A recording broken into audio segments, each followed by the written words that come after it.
Oh, ayusin niyo yan, Bawal ang babagal-bagal dito. Oh, ang isang yan, bago lang yata yan dito. Tulungan niyo nga. Sa isang malaking logistic hub sa gilid ng lungsod ng San Fernando, araw-araw ay maririnig ang ingay sa loob nito.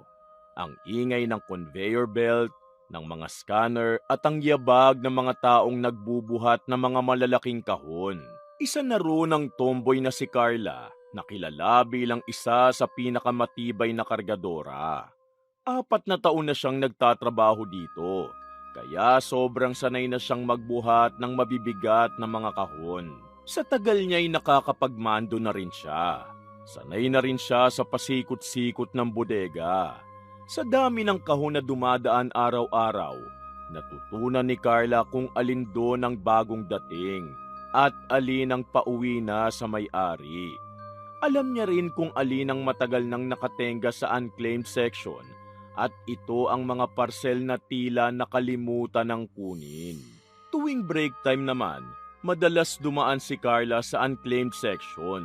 Hindi dahil may gagawin siya ron, kundi dahil alam niyang bihira itong bantayan. Makikita niya roon ang libo-libong nakatambak na mga kahon.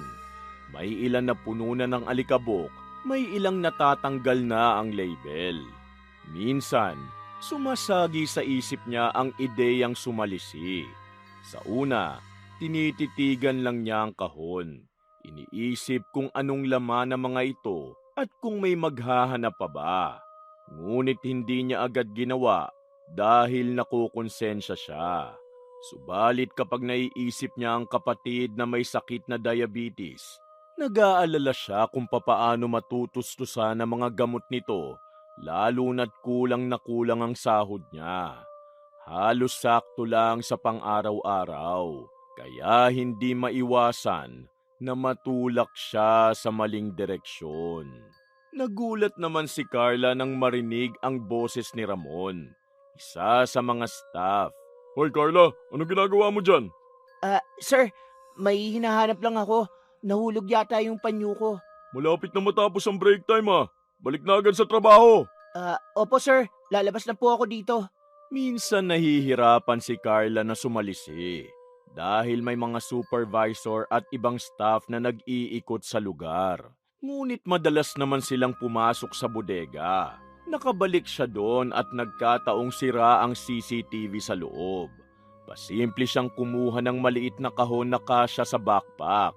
Paglabas niya ron, kinabahan siya dahil baka silipin ang kanyang bag ng mga security. Ngunit nagkataon din na wala nang sumita at pinalabas na sila agad.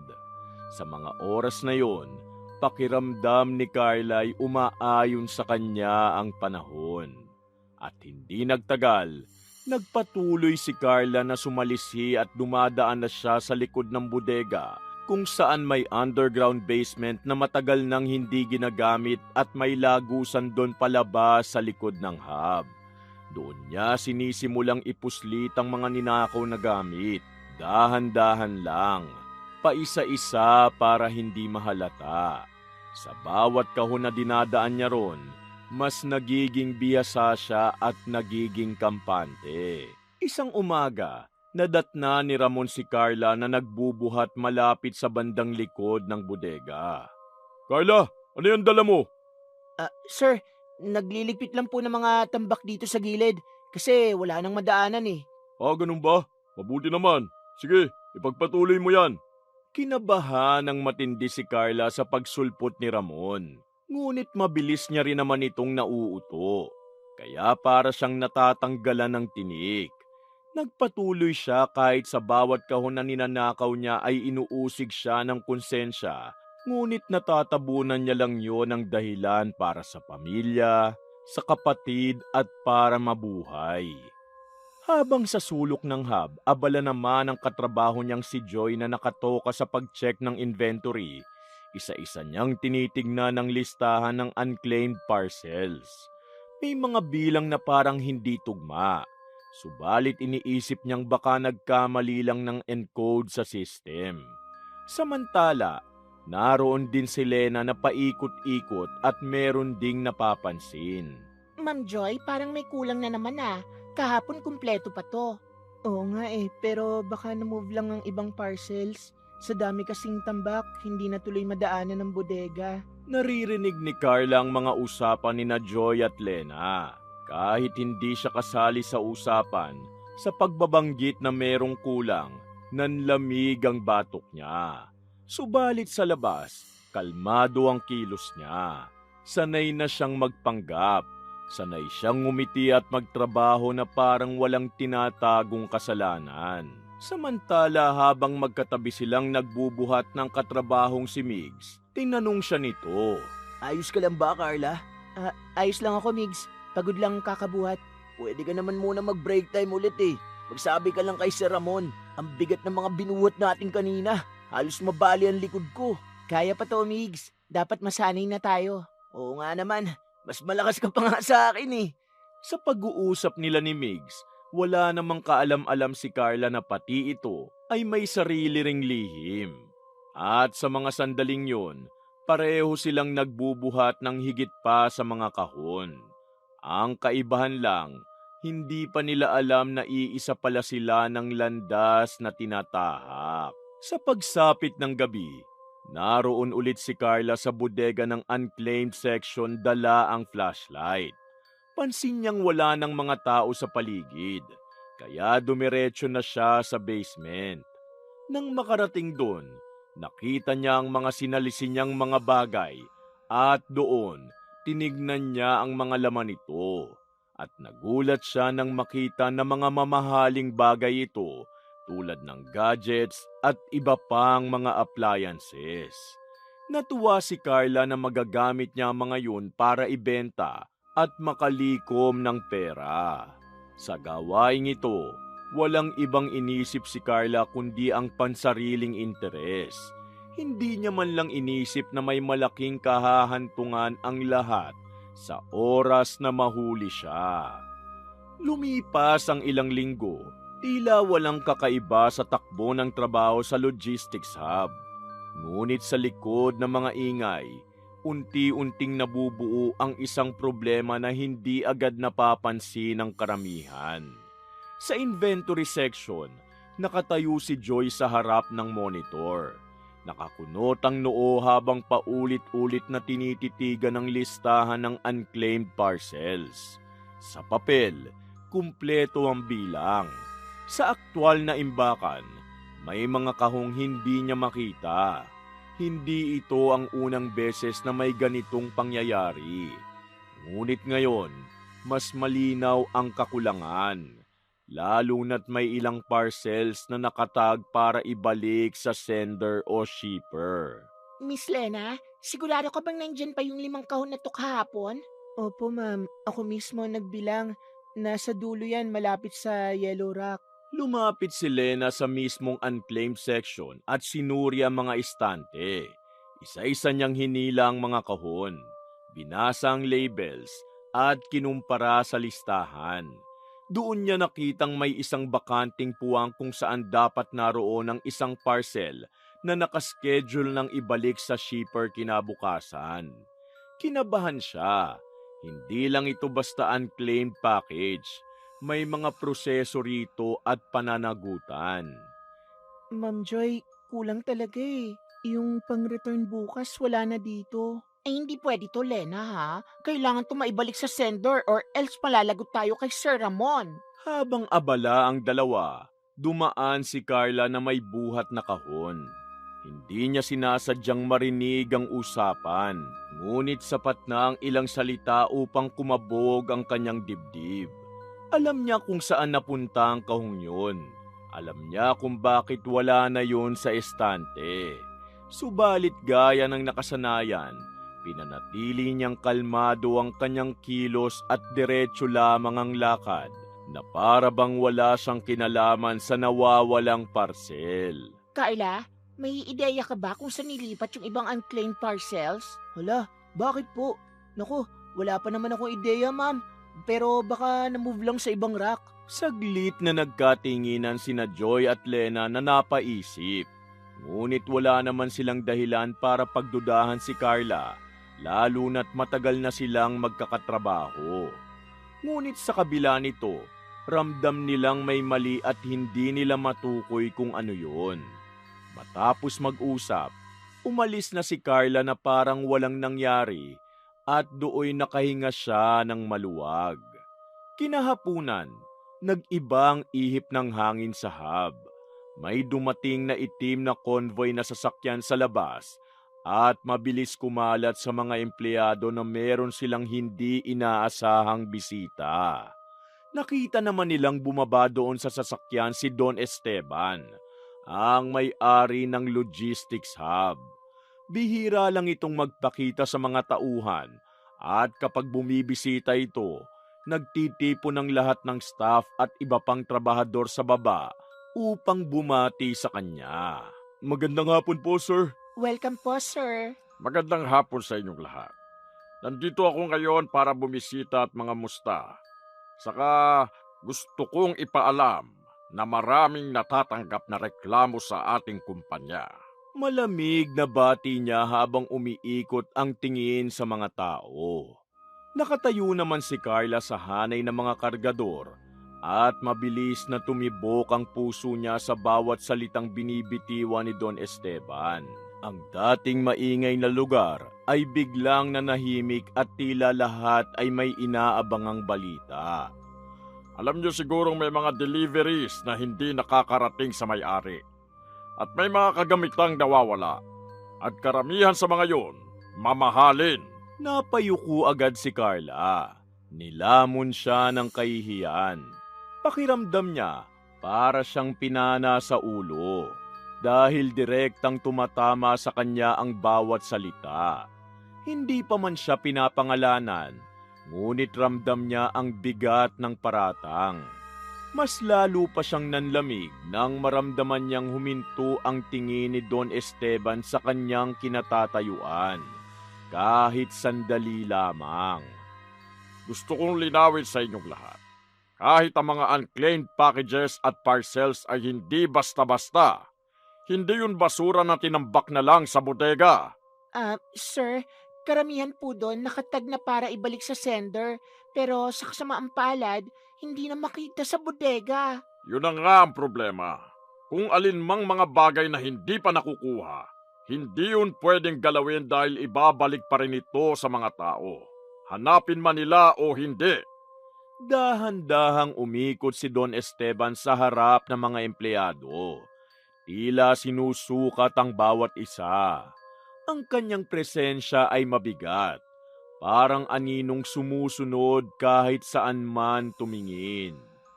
Ang hindi sa inyo ay hindi sa inyo. Hindi dahil hindi na-claim, pwede nang kunin. Babala niya pa. Napasinghap si Carla. Parang biglang lumiit ang paligid. Parang ang mga kahon sa paligid niya ay may matang nakatingin, na para bang may alam ang bawat bagay sa kanyang mga ginawa. May isang simpleng utos na matagal nang sinasabi. Thou shall not steal. Remember? Tumatak ang mga salitang yon sa isip ni Carla. Hindi yun sigaw, hindi rin banta. Ngunit sapat na para gumuho ang panandaliang lakas ng loob na matagal niyang kinakapitan. Sa unang pagkakataon, naramdaman niyang hindi lang trabaho ang nakataya, kundi ang sarili niyang pagkatao. Narinig niyo yon? Walang lusot ang magnanakaw dito. Pero lilinawin ko lang, wala akong gustong pagbintangan sa inyo. At nakita ko rin sa security na walang nakitang nagnakaw. Kaya umaasa ako na sana'y wala sa mga trabahador ko ang tumatraydor sa akin. Huling sabi ni Don Esteban at tumango ang lahat. Matapos ang paalala, umalis na si Don Esteban ng walang karagdagang paliwanag. Walang pinangalan ng tao sa kanila, kaya wala ring hinuli. Ngunit iniwan niyang hub na may bakas ng takot at pagdududa. Kinagabihan, habang muling bumabalik ang ingay sa paligid, alam na ni Carla na may nagbabago na. Ang dating madali at tahimik na pananalisi ay hindi na ganon kasimple. Sa mga sumunod na araw, Pinili ni Carla na umiwas sa unclaimed section. Hindi na siya sumilip doon. Hindi na siya kumuha ng alinmang bagay. Dahil sa bawat kahong binubuhat niya, bumabalik sa isip niya ang mga salita ni Don Esteban. At sa kauna-unahang pagkakataon, natakot siya hindi dahil baka mahuli siya, kundi dahil baka tama ang mga sinabi nito, na ang bawat ninanakaw ay may kapalit, at ang bawat sumasalisi ay may araw ng pagsingil. Lumipas ang ilang linggo mula nang tumigil si Carla sa pananalisi. Parang bumalik lang siya sa normal na buhay bilang kargadora. Subalit bawat oras ay binabagabag siya ng takot at konsensya. Pilit niya na lang na itinuon ang atensyon sa pagbubuhat. Ngunit sa tuwing dadaan siya malapit sa mga estante ng unclaimed parcels, para bang may bumubulong na tukso at alaala ng dati niyang gawain. Pinipilit niyang maging matatag para sa sarili at para sa kapatid niyang umaasa sa kanya. Isang gabi ng overtime shift, halos wala ng tao sa bodega. Habang nagbabalik si Carla ng empty pallet sa likurang bahagi ng bodega, may narinig siyang kaluskos sa loob ng isang delivery cage. Huminto siya at sumilip. Doon niya nakita si Migs, isa sa mga katrabaho niyang kargador. Nakayuko ito at may hawak na cutter. Dahan-dahang binubuksan ng isang parcel. Migs, anong ginagawa mo? Buisit naman oh, anong ginagawa mo rito? Ikaw ba nagdanakaw dito? Ay naku Carla, huwag ka nga magmalinis. Alam kong sumasalisi ka rin dito. Naniga si Carla sa kinatatayuan. Kitang-kita niya ang laman ng kahon. Isa itong mamahaling laptop na nababalutan pa ng bubble wrap. Sa isang iglap, gumuho ang paniniwala niyang nag-iisa lang siya sa ganitong kasamaan. Hindi lang pala siya ang may lihim sa hub na yon. Bago pa siya makapagsalita, inilabas ni Migs ang cellphone niya at pinakita ang ilang larawan at video at kitang-kita ang mukha niya ron sa basement. May bit-bit na kahon. May ebidensya ako laban sa'yo Carla, kaya huwag kang magkakamali ng galaw. Paano mo yan nakuha? Kung alam mo lang Carla, hindi ako tanga na kumikilos ng walang kanang kamay. Pasalamat ka at mabait ako at tinulungan kitang hindi mahuli sa mga CCTV. Anong ibig mo sabihin? Nagtatrabaho ang pinsan ko sa security office.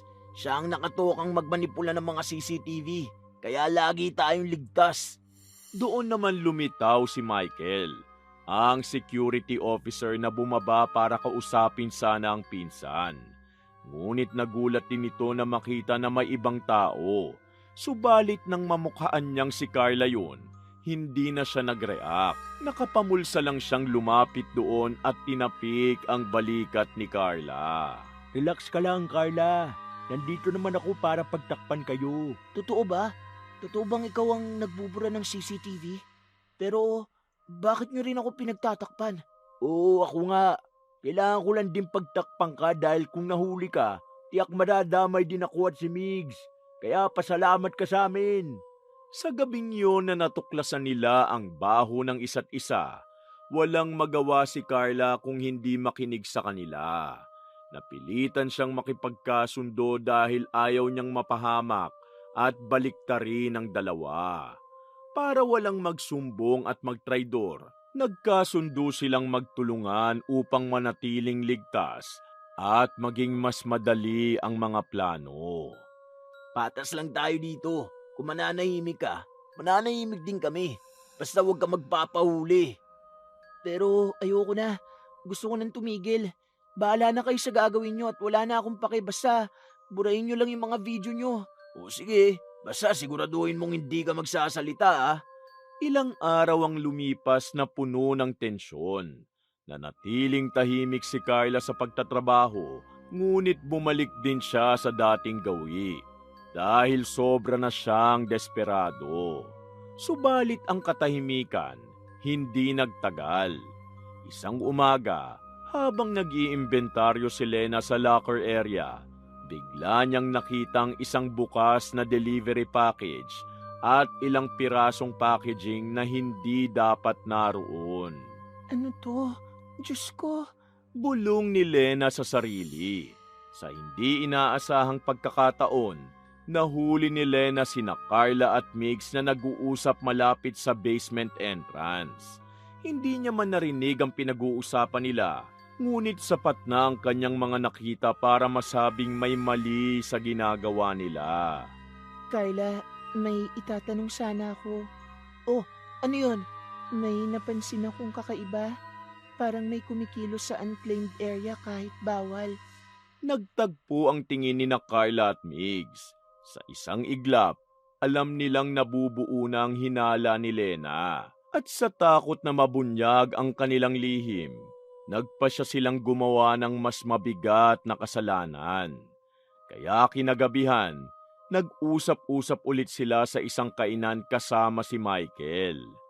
Kailangan nating kumilos. Napag-aalataan na tayo ni Lena. Hindi maganda ang kutob ko sa babaeng yun. Mausisa talaga siya eh. Hindi ko alam kung anong gagawin. Pero ano bang binabalak nyo? Kailangan natin siyang i-frame up. Tama. Yun lang ang paraan para maalis siya sa landas natin. Sa gabing yun, natakot si Carla sa binabalak nila Migs. Ngunit wala din siyang magawa dahil mapapahamak din siya. Kaya matapos yun, palihim na itinanim ni Migs ang isang mamahaling cellphone sa locker ni Lena. Tiniyak ni Michael na walang CCTV footage ang makikita.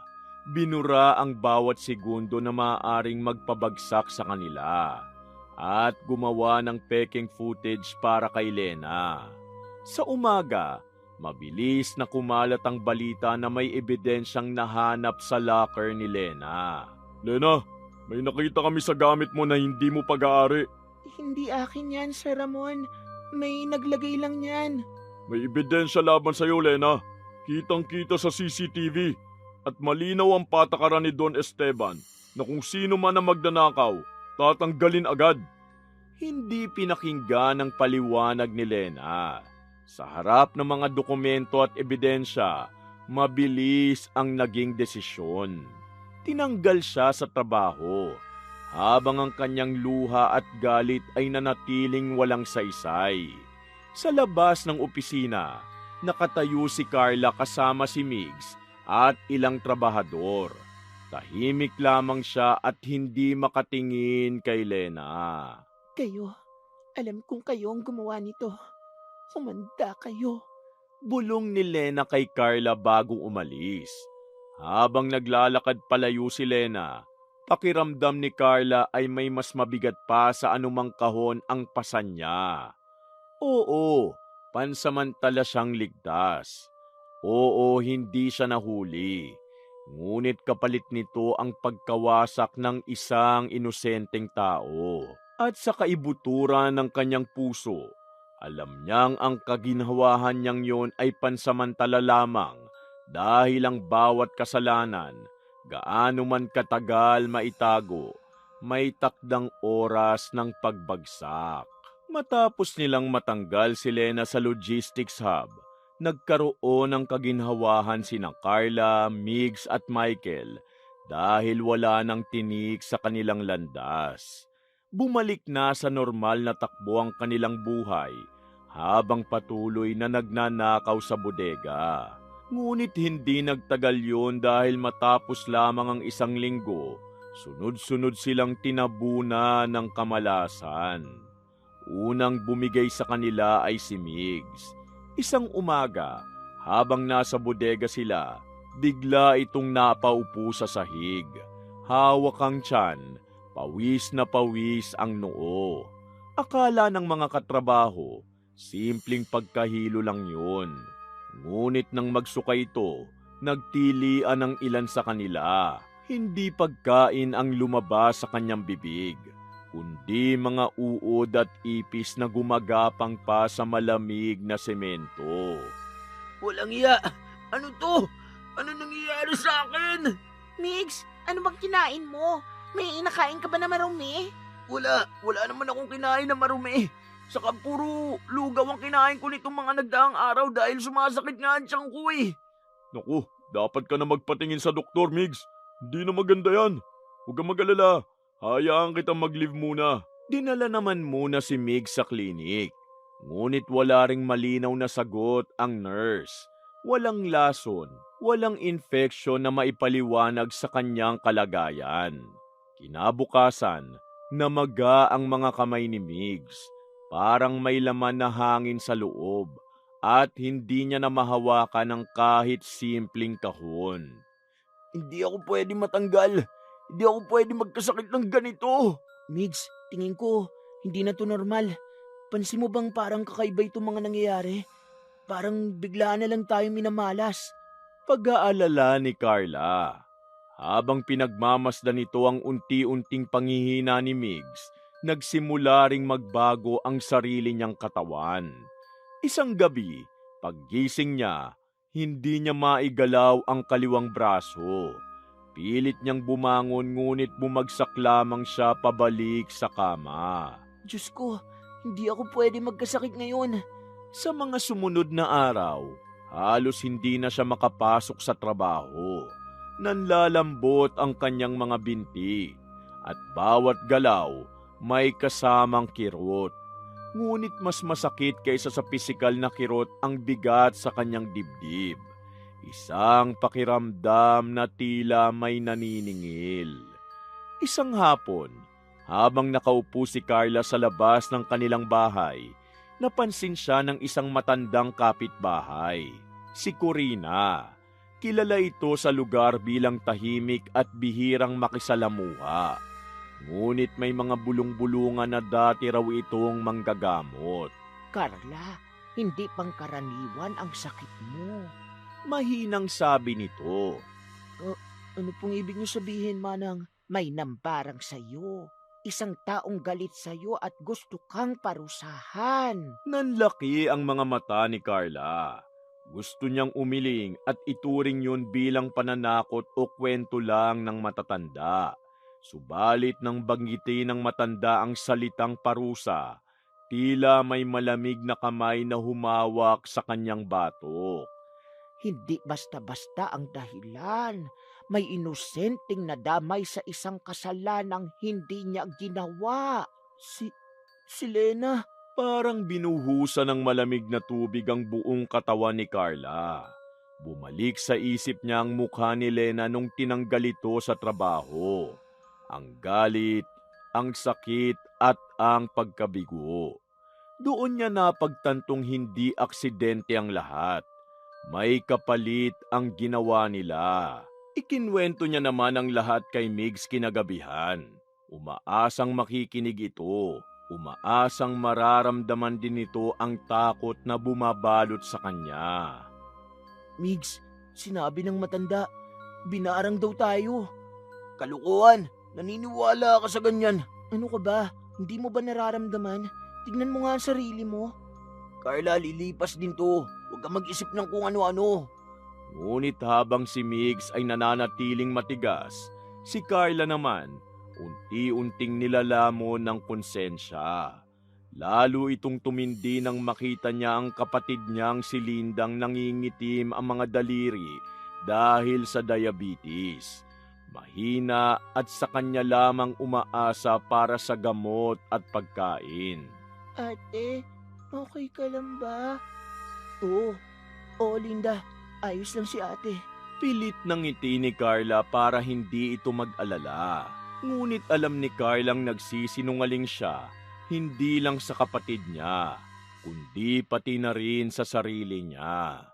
Sa bawat gabing hindi siya makatulog dahil sa sakit at bangungot, mas lumilinaw sa kanya ang isang katotohanan, na hindi siya gagaling hanggat hindi niya hinaharap ang kasalanan niya.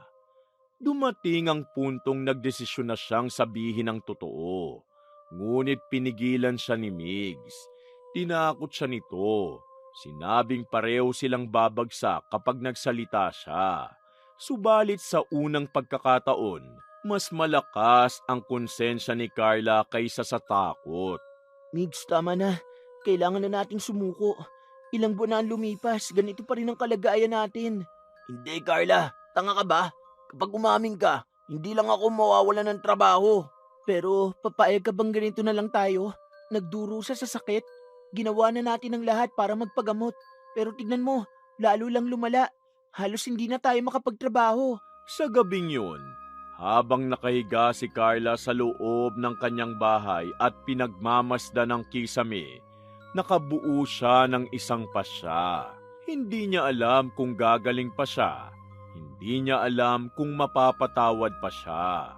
Ngunit alam niyang hindi niya kayang tumakas. Sa pagitan ng sakit ng katawan at bigat ng konsensya, pinili ni Carla ang mas mahirap na landas. Yun ay ang harapin ng katotohanan. Dahil para sa kanya, mas mabigat pa sa barang ang mabuhay araw-araw na alam mong may sinira kang buhay at pinili mong manahimik. At sa katahimikang yun, doon niya narinig ang pinakamalakas na tinig. Ang konsensya niyang matagal niya nang tinakbuhan. Isang umaga, naglakas loob na si Carla na ilantad ang lahat ng kasalanan niya. Kahit sa kabila ng pananakot nila Migs at Michael, hindi na siya nagpatinag at nilabanan ang takot. Kaya sa araw na yun, pumunta siya sa opisina ni Don Esteban. Nasa labas na siya ng pintuan at nananalangin siyang bigyan siya ng lakas ng loob na labanan ang lahat. Dahil hindi niya mapagkakaila na malakas ang bulong ng kasamaan na pilit din siyang hinihila palayo roon. At sa wakas, itinulak niya na ang pintuan at pumasok. Sa loob naman ng opisina, tahimik na nakaupo si Don Esteban at tila alam ng dahilan ng pagdating ni Carla. Nasa gilid ang ilang dokumento, listahan ng mga nawawalang parsel at mga ulat ng security. Oh, ikaw pala, Carla. Umupo ka. Mukhang marami kang gustong sabihin. Magandang araw, sir. Narito nga po ako dahil marami akong sasabihin. At handa na po akong managot. Huminga ng malalim si Carla bago magsalita. Takot na takot man sa titig ng matanda, ngunit taas noon niya itong tinignan at nagsimulang magpaliwanag. Ako po ang nagnakaw ng mga unclaimed parcels. Hindi lang po isang beses, kundi marami na po. Nanatiling tahimik si Don Esteban. Hindi siya nagsalita ngunit lalong bumigat ang presensya nito. Kasama ko po si Migs at si Michael. Si Michael po ang nagbubura ng CCTV, kaya para hindi kami mahuli. Alam mo ba kung gaano kabigat ang inaamin mo? Opo, at alam ko rin pong hindi na mababawi ang lahat. Pero gusto ko pong itama. Kinuha naman ni Carla ang kahon sa labas at inilapag sa mesa. Saka binuksan niya ito at ipinakita sa matanda. Ito po ang ilan sa mga ninakaw ko. Hindi ko na po maibabalik lahat pero ito na lang po ang natira sa akin. Nang malaman ito ni Don Esteban, hindi siya nagdalawang isip na tawagan si Lena, ang trabahador na tinanggal niya.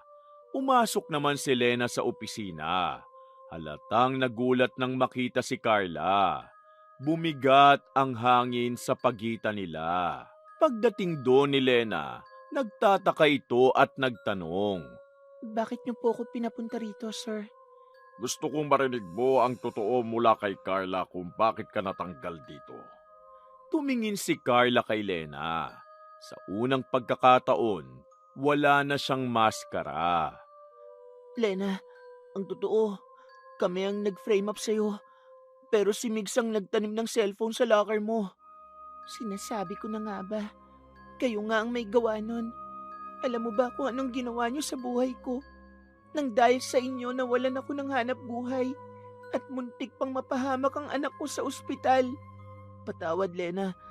Ayoko mang gawin yun at alam kong mali pero desperado din ako. Pero kahit anong rason ko, hindi yun sapat lalo na't naperwisyo namin ang buhay mo. Nanginginig sa galit si Lena. Ngunit naramdaman niya ang sinseridad sa boses ni Carla. Kita niya rin sa mukha nito ang pagsisisi. Alam mo, Carla, pinagkatiwalaan kita dahil matagal na tayo magkakilala.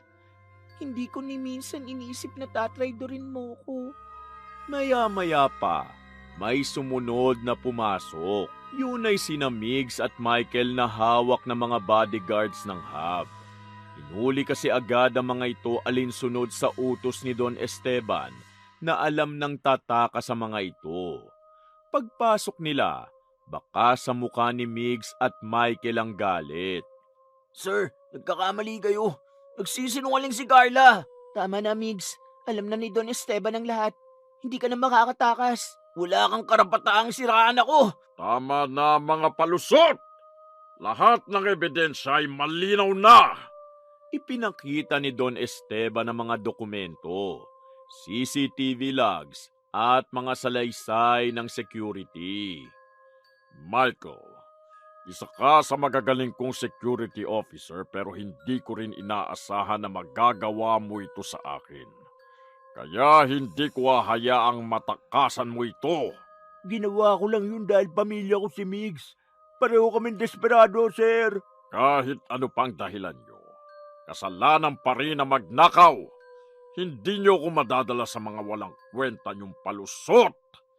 At Lena, ibabalik ka sa trabaho. Buo na ang tiwala ko sa iyo. Salamat po, sir. Huminga ng malalim si Carla. Handa na siya sa kahihinatnan. Hindi lang dahil alam niyang matatanggal na siya sa trabaho, kundi sa kaginhawahan na matatapos na ang lahat. Carla, malinaw na ang lahat at alam mong matatanggal ka sa trabaho. Ganon din sina Migs at Michael. Opo, sir. Handa po ako sa mga pananagutan. Alam ko pong masakit at mahirap, pero ito ang kailangan kong gawin. At magsasampa rin ako ng kaso. Patawad po, sir. Pero pwede po bang bayaran ko ang kasalanan ko sa ibang paraan? Kung makukulong po kasi ako, wala na pong bubuhay sa kapatid kong may sakit na diabetes. Maawa po kayo sa akin, sir. Matapos ang araw na yun, naayos na ni Don Esteban ang gulo at inurong niya ang kaso kay Carla matapos maibalik ang mga kagamitan. Ngunit sina Migs at Michael tuluyang hinarap ang batas. Habang umalis naman si Carla sa logistics hub ng mag-isa, tanging hiya at aral ang dala niya papalabas doon. Subalit guminhawa siyang muli nang matigil na ang mga karamdaman at makalipas lang ang ilang linggo, tinawagan siya ulit ni Don Esteban. Hindi kita ibabalik dito sa hub ko. Pero may kakilala akong nangangailangan ng trabahador. Bakit niyo po ako tinutulungan, sir? Matapos ang mga ginawa kong kasalanan sa inyo. Dahil hindi lahat ng sumasalisi ay habang buhay na magnanakaw. Ang mahalaga, marunong kang bumalik sa tamang daan. Napaupo si Carla, umiiyak at nagpasalamat. At sa wakas, hindi na sa kahihiyan at takot, kundi sa pag-asa. At doon nagtapos ang kwento ng sumasalising kargadora. Ang kwentong ito ay nagsisilbing isang paalala na kahit sa gitna ng kasalanan at kawalan ng pag-asa, may puwang pa rin ang pag-amin. At may lugar pa rin ang ikalawang pagkakataon para sa taong handang magbago. Wakas!